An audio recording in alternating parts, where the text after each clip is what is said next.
Hej med jer. I dag skal vi lære at dividere på min måde.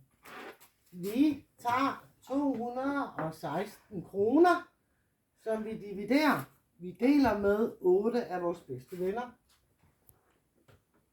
Og hvad giver det? Det skal vi lige have fundet ud af.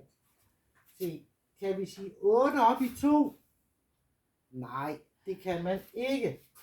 Så bliver vi nødt til at tage det næste tal med.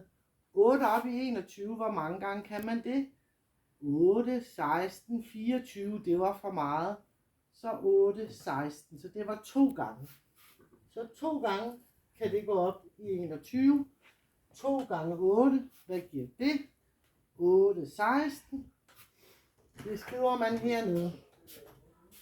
Så trækker man fra 16 fra 21, 17, 18, 19, 20, 21. Det var 5. Det skriver man hernede under. Kan 8 gå op i 5? Nej, det kan det ikke. Men så bruger vi den her. Den låner vi lige hernede til. Kan vi have 8 op i 56? Så skal vi jo lige til det her med 8-tabellen. 8, 16, 24, 32, 40, 48, 56. Det var 1, 2, 3, 4, 5, 6. Det var 7 gange.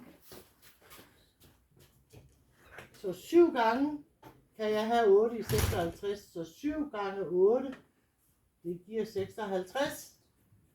Og så trækker vi fra. Det giver 0, og det giver 0. Så det vil sige 216 kroner delt med ens 8 bedste venner. Det giver 27 kroner per kammerat. Og det var det.